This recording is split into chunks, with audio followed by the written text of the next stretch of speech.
अस्सलाम वालेकुम students, welcome to S A एग्जामिना। आज हम स्टार्ट करने लगे हैं Punjab text book board Lahore जो न्यू सिलेबस आया है क्लास 9th का बायोलॉजी। तो फर्स्ट चैप्टर है the science of biology. Biology and its branches. Biology is the science of life. Biology science की एक ऐसी ब्रांच है जिसमें हम लाइफ को स्टडी करते हैं, यानी कि हम जानदारों की ज़िंदगी का मुतालिया करते हैं। वर्ड बायोलॉजी का मतलब क्या है? Word biology comes from to Greek words BIOS which means life and logos means study. यानी बायोलॉजी का मतलब है कि हम जानदारों की ज़िंदगी का मुतालिया करते हैं। इट एक्सप्लोर्स, ये वजाहत करती है स्ट्रक्चर्स, जानदारों की साख्त की, फंक्शंस की यानी अफ़ाल की, and interactions of living organism, और उनके लिविंग ऑर्गेनिज़म्स के जो ताल्लुकात हैं, चाहे इन्वायरमेंट के साथ हों या चाहे एक दूसरे के साथ हो, उसकी ये वजाहत करती है। तो बायोलॉजी की डिफ़ाइन जो है आप यहाँ तक कर लें, क्योंकि इसके आगे जो है आपको करने की ज़रूरत नहीं है। हमारा जो फोकस है वो सिर्फ मेन चीज़ों पर होगा। नेक्स्ट देखते हैं मेजर फील्ड्स ऑफ बायोलॉजी। देखिए, बायोलॉजी एक बहुत वसी फील्ड है, बहुत बड़ी फील्ड है। ये क्या करती है? एक्सप्लोर करती है incredible diversity of life on Earth. Earth पर जितनी भी जो है लाइफ मौजूद है, यानी कि जानदार मौजूद हैं, उनको ये एक्सप्लोर करती है। इसको समझने के लिए, इस कम्प्लेक्सिटी को समझने के लिए साइंटिस्ट ने क्या किया है? बायोलॉजी को 3 मेन फील्ड्स में डिवाइड किया है। तो सबसे पहले जो फील्ड है हमारे पास वो है ज़ूलॉजी।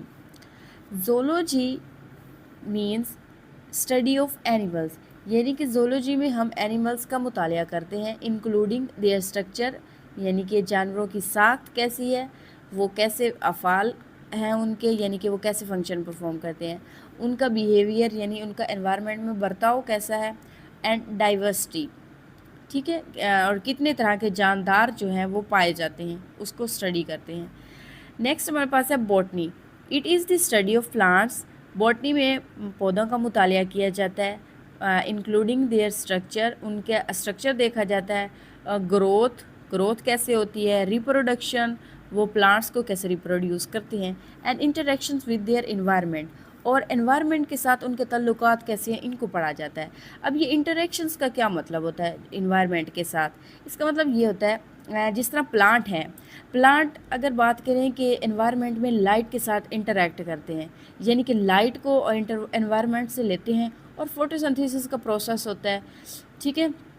अब बात करते हैं लाइट जो है सॉरी प्लांट्स जो हैं एयर के साथ इंटरेक्ट कैसे करते हैं, ऑक्सीजन एक्सचेंज, कार्बन डाइऑक्साइड जो है उसको इनटेक करते हैं और ऑक्सीजन को रिलीज़ करते हैं, जो कि जो दूसरे एनिमल्स हैं वो इस्तेमाल करते हैं ऑक्सीजन को। उसके अलावा अगर बात करें सॉइल की, सॉइल के साथ इंटरेक्ट करते हैं, न्यूट्रिएंट्स अब्जॉर्ब करते हैं, वाटर अब्जॉर्ब करते हैं। इंटरेक्शन विद वाटर देखें तो ये क्या करता है, ट्रांसपायरेशन होती है, वाटर इनटेक भी कर रहा होता है, वाटर को फिर रिलीज़ भी कर रहा होता है थ्रू ट्रांसपायरेशन, ठीक है। थर्ड हमारे पास जो कैटेगरी है वो है microbiology. It is the study of micro organism. Micro का मतलब होता है स्मॉल, यानी छोटा, ऐसे जानदार जो हम नॉर्मल आँख से नहीं देख सकते, उनको कहते हैं माइक्रो ऑर्गेनिज्म। और माइक्रो ऑर्गेनिजम्स के मुतालिया को क्या कहा जाता है? Microbiology. Such as bacteria and microscopic fungi. तो जो बैक्टीरिया हैं या फंजाई हैं, इनको माइक्रोस्कोप का इस्तेमाल करते हुए हम इनका मुतालिया करते हैं, ठीक है। देखिए, बैक्टीरिया हर जगह मौजूद होते हैं, ये ऐसे और माइक्रो ऑर्गेनिजम्स हैं जो हर जगह पाए जाते हैं, लेकिन हमें कभी नहीं दिखा कि कोई बैक्टीरिया हमें नज़र आया हो, क्योंकि वो हमें नॉर्मल आँख से नज़र नहीं आते, तो माइक्रोस्कोप का इस्तेमाल करना पड़ता है। It includes study of the structures. In micro organisms के स्ट्रक्चर्स यानी साख्त को देखते हैं, फंक्शंस को मुतालिया किया जाता है, हैबिटेट्स यानी कि मस्कन, वो कहाँ पर जो है रहते हैं, ये बहुत ही इंपॉर्टेंट होता है। रिप्रोडक्शन ऑफ माइक्रो ऑर्गेनिज्म, वो रिप्रोड्यूस कैसे करते हैं, and their impacts on health and environment, और इन्वायरमेंट यानी माहौल और सेहत पर उनका क्या असर है, ये हम माइक्रोबायोलॉजी में पढ़ते हैं, ठीक है। नेक्स्ट जो है मज़ीद जो है साइंटिस्ट ने बायोलॉजी को डेप्थ में पढ़ने के लिए क्या किया है, इसको सब फील्ड्स में डिवाइड कर दिया है। Morphology, it is the study of the form and structure of organisms. Morphology के अंदर हम फॉर्म एंड स्ट्रक्चर को स्टडी करते हैं। फॉर्म एंड स्ट्रक्चर ये दोनों अल्फाज जो हैं एक जैसे लगते हैं, बट इनके जो मीनिंग्स हैं वो स्लाइटली डिफरेंस है।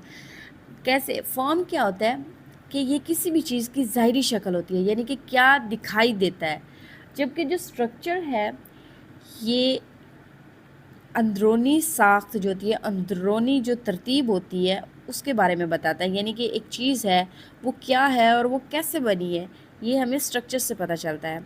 Morphology studies the outward appearance. Outward appearance के बारे में हमें मॉर्फोलॉजी बताती है, जिस तरह शेप होता है, कलर होता है और पैटर्न वगैरह। देखिए, किसी भी चीज़ को देख के हम बता सकते हैं कि इसकी शेप क्या है या ये इसका कलर क्या है, ठीक है, या फिर साइज़ के बारे में भी बता सकते हैं। तो ज़ाहिरी तौर पर कोई भी चीज़ देख के हम बता सकते हैं। As well as internal structures like organs. देखिए, ऑर्गन्स में हम एग्जांपल लेते हैं हार्ट की। बस अगर हम इसकी फॉर्म देखें हार्ट की, तो हमें नज़र आएगा कि जो हार्ट है वो कौन शेप्ड होता है, उसका कलर क्या होता है, उसके अलावा जो है इसका साइज़ कितना है, बंद मुट्ठी के बराबर होता है। जबकि स्ट्रक्चर की बात करें, स्ट्रक्चर ऑफ हार्ट, तो स्ट्रक्चर जो है हार्ट का वो 4 चैम्बर्स का होता है, ठीक है। इसमें आर्टरीज़ होती हैं, वेन्स होती हैं, पल्मोनरी आर्टरीज़ होती हैं, तो इन सब से मिलकर बना होता है। ये तरतीब है कि ये हार्ट किन चीज़ों से मिलकर बना है, तो ये स्ट्रक्चर है किसी भी जानदार का। सेकंड हमारे पास है anatomy. Anatomy is the branch of biology that explores the internal physical structure of organisms, particularly humans. Anatomy में इंटरनल फिजिकल स्ट्रक्चर्स का मुतालिया किया जाता है, ख़ास तौर पर इंसान। यानी इंटरनल फिजिकल स्ट्रक्चर क्या होते हैं किसी भी ह्यूमन के, जैसे कि हार्ट है, लंग्स हैं, उसके अलावा किडनीज़ हैं, ब्रेन है, इंटेस्टाइन है, स्टमक है। इन सब का जो स्ट्रक्चर है फिज़िकली, उसको जो है एनाटॉमी में मुतालिया किया जाता है उसका। यानी कि जो चीज़ें आपको बाहर से नज़र नहीं आती लेकिन वो जिस्म के अंदर होती हैं और जिस्म के जो है सिस्टम को, यानी कि निज़ाम को चलाने में मदद देती हैं, ठीक है। It helps in disease diagnosis, medical device development and improving quality of life. ये डिज़ीज़ डायग्नोस को में हेल्प करती है, मेडिकल डिवाइस डेवलपमेंट में हेल्प करती है, और हमारी जो लाइफ क्वालिटी है, यानी कि क्वालिटी ऑफ लाइफ है, उसको बेहतर बनाती है, ठीक है। This for example the study of organs of the digestive system. देखिए, अब देखिए जो हमारा डाइजेस्टिव सिस्टम है, इसके ऑर्गन्स कौन कौन से होते हैं। हम उन ऑर्गन्स की बात करेंगे जो ऑर्गन्स हैं, असेसरी जो ऑर्गन्स हैं उनके बारे में बात नहीं करेंगे, वो तो असेसरी हैं। जो मेन ऑर्गन हैं डाइजेस्टिव सिस्टम के, उनके बारे में बात करेंगे। देखिए, सबसे पहले जो ऑर्गन है वो कौन सा है? माउथ। माउथ क्या है?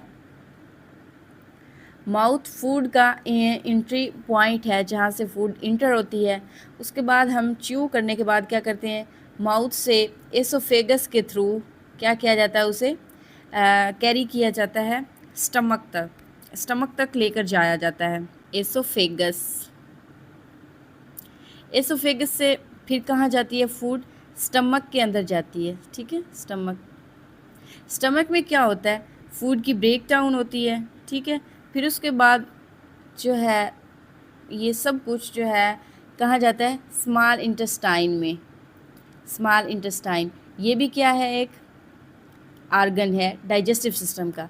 स्मॉल इंटेस्टाइन से क्या होता है? न्यूट्रिएंट्स को अब्जॉर्व कर लिया जाता है, और उसके बाद ये जाती है लार्ज इंटेस्टाइन के अंदर। लार्ज इंटेस्टाइन वाटर को अब्जॉर्व करती है और वेस्ट बनाती है। जो वेस्ट जो है तब उसके बाद कहाँ पहुँचाया जाता है? रेक्टम में, ठीक है। रेक्टम भी डाइजेस्टिव सिस्टम का एक ऑर्गन है।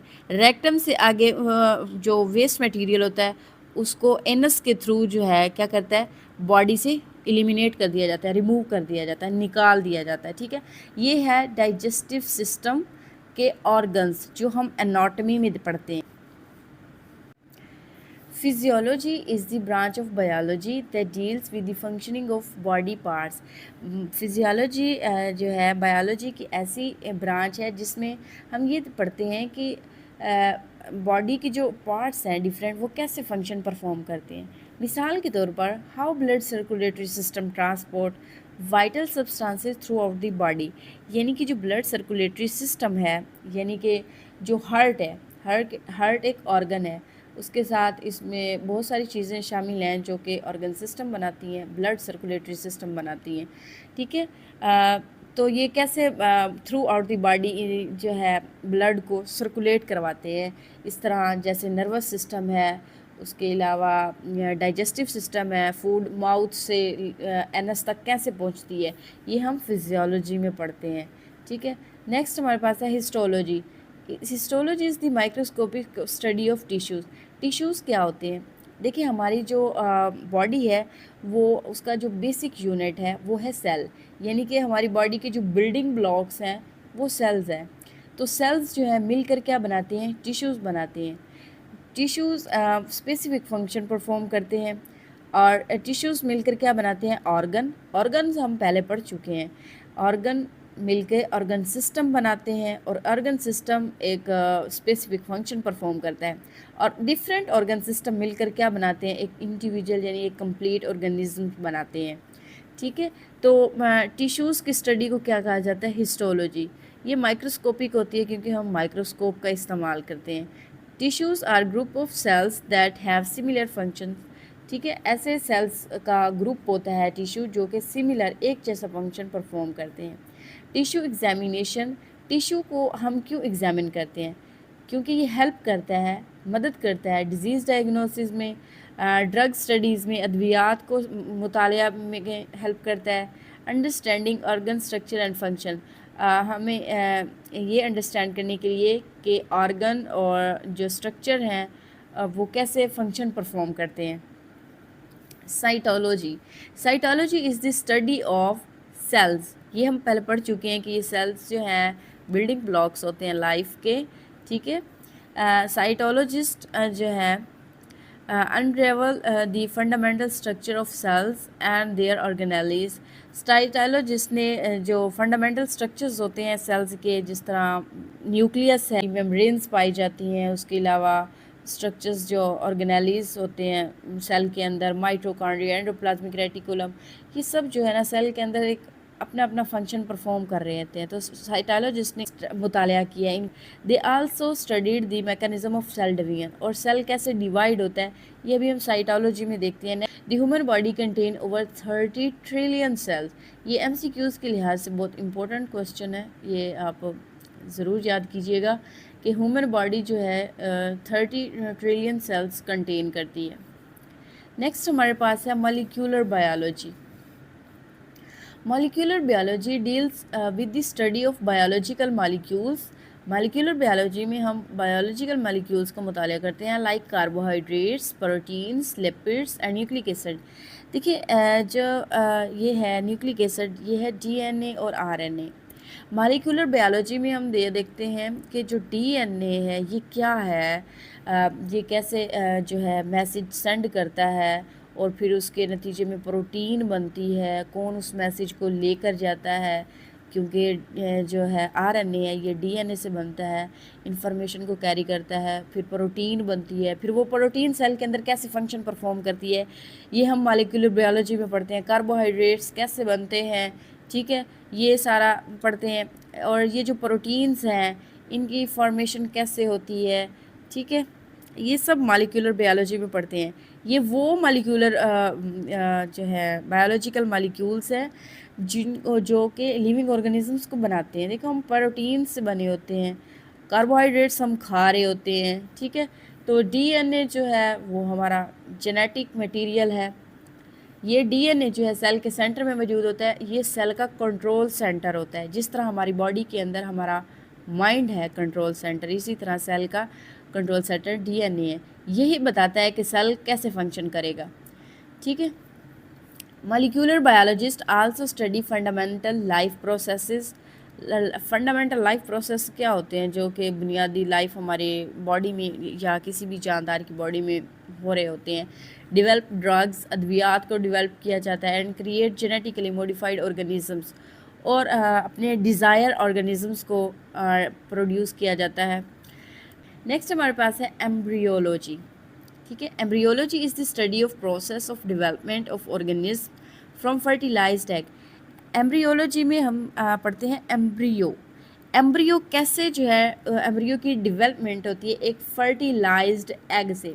देखिए जब एग और स्पर्म की फ्यूजन होती है, मिलते हैं, तो क्या बनता है, एक फर्टिलाइजेशन होती है और इसके नतीजे में जाइगोट बनता है। जाइगोट एक सिंगल सेल होता है और वो कई बार डिवाइड होता है और फिर जाकर एक ऐसी स्टेज आती है कि वहाँ पर जो है ना उस स्टेज को कहते हैं ब्लास्टोसिस्ट। ठीक है, ब्लास्टोसिस्ट एक ऐसी स्टेज है जहाँ पर जो है एम्ब्रियो की जर्नी है वो स्टॉप हो जाती है। वहाँ पर ऐसे सेल्स अब मौजूद होते हैं जिसने आगे जाके बेबी के स्ट्रक्चर्स, बेबी के जो ऑर्गन्स होते हैं वो डेवलप होना स्टार्ट हो जाते हैं। तो वहाँ फर्टिलाइज्ड एग से लेकर उस ब्लास्टोसिस्ट स्टेज तक जो है एम्ब्रियोलॉजी कहलाता है। और अब साइंटिस्ट इसको स्टडी क्यों करते हैं? Scientist study tissue and organ formation. उस एम्ब्रियोलॉजी की जो एम्ब्रियोलॉजी की जर्नी होती है उसमें टिश्यूज़ को स्टडी करते हैं और उसके ऑर्गन फॉर्मेशन को स्टडी करते हैं और बर्थ डिफेक्ट्स को जो है ना आइडेंटिफाई करते हैं एंड डिवेल्प मेडिकल ट्रीटमेंट्स। अगर अब कोई उनको मिल जाता है कोई बर्थ डिफेक्ट तो उसके लिए वो क्या करते हैं, कोई मेडिकल ट्रीटमेंट्स को डिवेल्प करते हैं ताकि उसको ट्रीट किया जाए। नेक्स्ट हमारे पास है genetics. Genetic is the branch of biology that deals with the study of transfer of characteristics from parents to offspring. Genetics biology की वो ब्रांच है जिसके अंदर जो है हम ये देखते हैं कि जो खसूसियात हैं पेरेंट्स टू ऑफस्प्रिंग यानी वालदैन से बच्चों में कैसे मुंतकिल होती है, ये सारा डीएनए के बारे में ही पढ़ते हैं। ठीक है, in genetics scientist also study the causes of genetic disorder.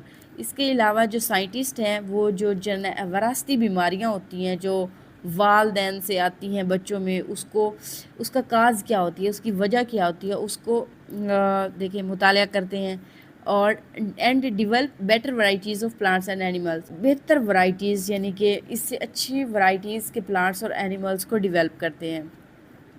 Next हमारे पास है palaeontology. Palaeontology is the branch of biology that deals with the study of fossils. अब ये फॉसिल्स क्या होते हैं? Fossils remains of plants and animals that preserve in rocks.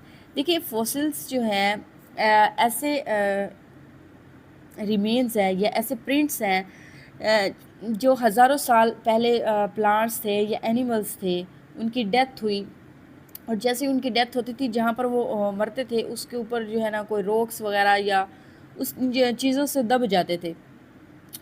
तो अगर हम बाद में जो लोग फॉसिल्स की स्टडी करते हैं तो वो वहाँ पर उनके प्रिंट्स देखते हैं।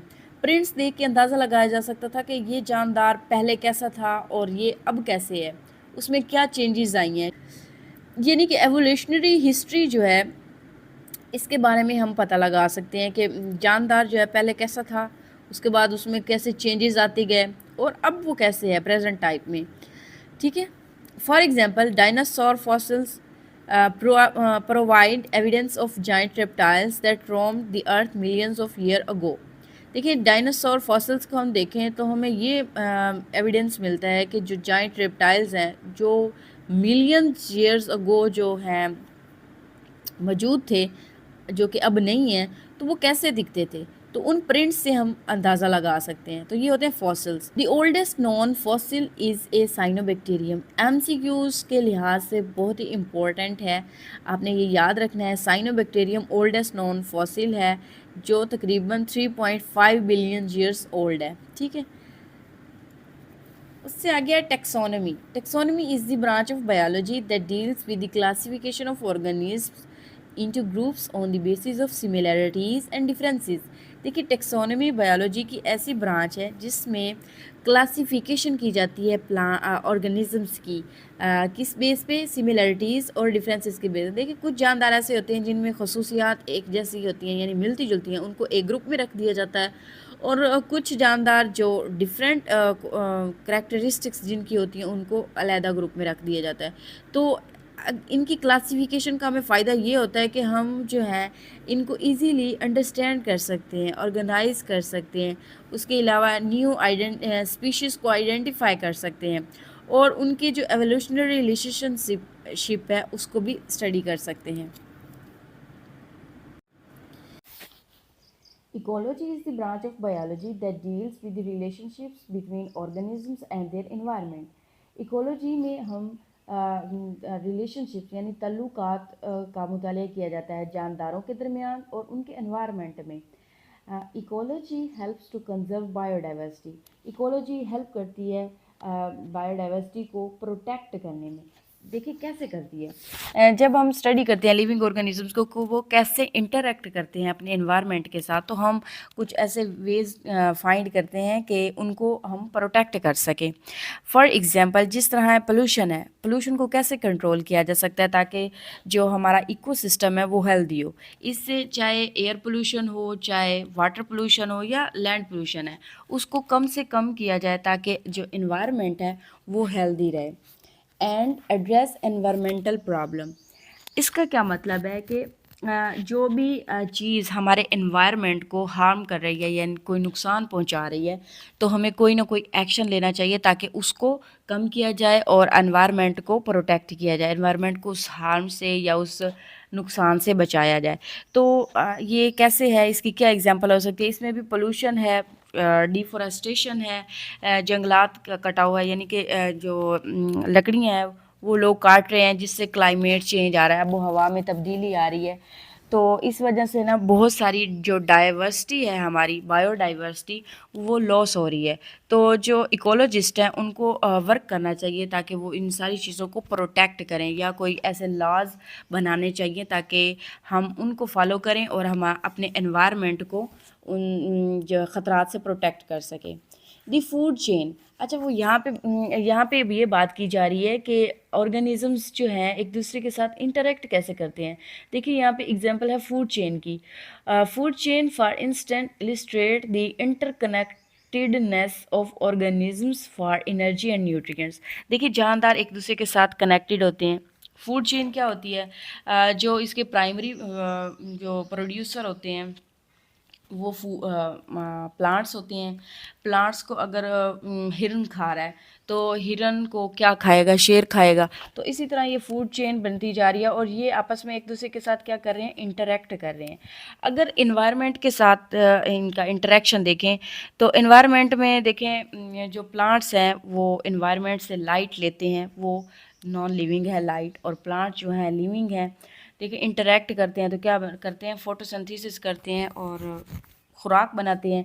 तो इस तरह इनका जो है कनेक्शन जो है इनका जो रिलेशनशिप है वो इकोलॉजी में स्टडी किया जाता है। मैरीन बायोलॉजी में study of life in ocean, जो लाइफ ओशन में यानी कि जो जानदार ओशंस पे पाए जाते हैं उनकी हम स्टडी करते हैं।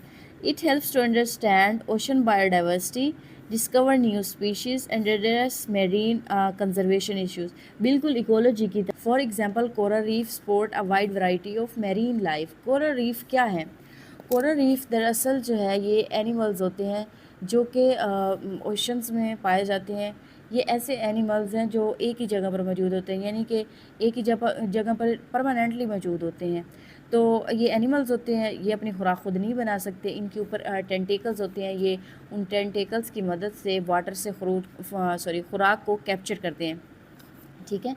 और इसके अलावा ये कैसे जो है मैरीन लाइफ को कैसे सपोर्ट करते हैं। देखिए ये जो बाकी जानदार हैं उनको शेल्टर प्रोवाइड करते हैं, फूड प्रोवाइड करते हैं।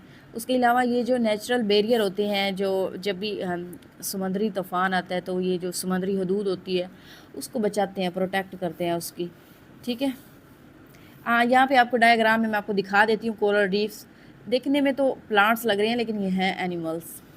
नेक्स्ट हमारे पास है pathology. Pathology is the study of disease. हम पैथोलॉजी में डिज़ीज़ का मुताला करते हैं, यानी बीमारियों का मुताला करते हैं। वो बीमारियाँ का जो काज है, यानी कि जो उस बीमारी को फैलाने वाले हैं उनके, यानी पैथोजेंस जो बीमारियाँ फैलाते हैं उनको मुताला करते हैं और उनका क्या इफ़ेक्ट होता है, क्या असर होता है, उनके बारे में पढ़ते हैं। पैथोलॉजी हेल्प करती है डिज़ीज़ डायग्नोसिस में, डिज़ीज़ से कैसे बचा जा सके और उसका ट्रीटमेंट। ठीक है। For example pathologist study how the uncontrolled division and spread of cells cause cancer, यानी कि जो सेल्स हैं कैसे वो उनकी जो डिवीजन है वो अनकंट्रोल्ड होती है, यानी कि डिवाइड होते ही जाते हैं और फिर इतने फैल जाते हैं कि उन कैंसर काज करते हैं।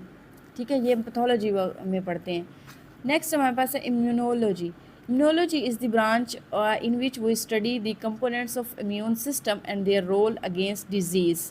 देखिए, इम्यून जो सिस्टम है ये हमारी बॉडी का एक डिफेंस सिस्टम है जो हमारी बॉडी को जर्म्स से प्रोटेक्ट करता है। जैसे ही जर्म्स हम पर अटैक करते हैं, ठीक है, तो ये उनसे हमारी हिफाजत करता है, उनके ख़िलाफ़ लड़ता है।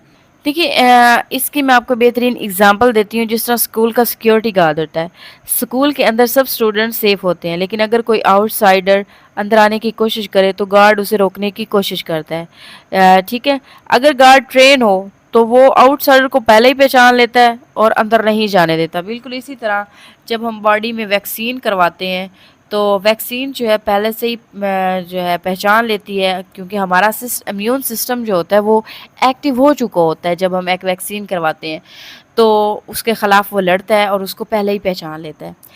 Immunologist study to develop vaccine को डिवेल्प किया जाता है। ट्रीट एटो इम्यून डिजीज़ को ट्रीटमेंट निकाला जाता है। And improve immune response to infection, और हमारे जो इम्यून सिस्टम है उसको इम्प्रूव किया जाता है ताकि जब भी कोई इन्फेक्शन हो तो जो इम्यून सिस्टम है हमारा वो क्विकली रिस्पॉन्स करे। लास्ट वन हमारी जो है फार्माकोलॉजी है। It is the branch in which we study drugs, जिसमें हम अद्वियात का मुतालिया करते हैं, उनका जो बॉडी पर इफ़ेक्ट है उसको पढ़ते हैं। This helps in the development of new drugs, ये जो है न्यू ड्रग्स की जो डेवलपमेंट में हेल्प करती है pharmacology. For example, new antibiotics are developed that are used to kill bacteria and treat bacterial infections. देखिए, न्यू एंटीबायोटिक्स डेवलप की गई हैं जो बैक्टीरिया को किल करती हैं और जिनसे बैक्टीरियल इन्फेक्शंस को ट्रीट किया जाता है। लेक्चर थोड़ा सा लंबा हो गया है, बट आई होप कि आप लोगों को समझ आ गई होगी। अगर आपको अच्छे से समझ आई है तो अपने दोस्तों के साथ भी शेयर कीजिएगा। Thank you. अल्लाह हाफिज़।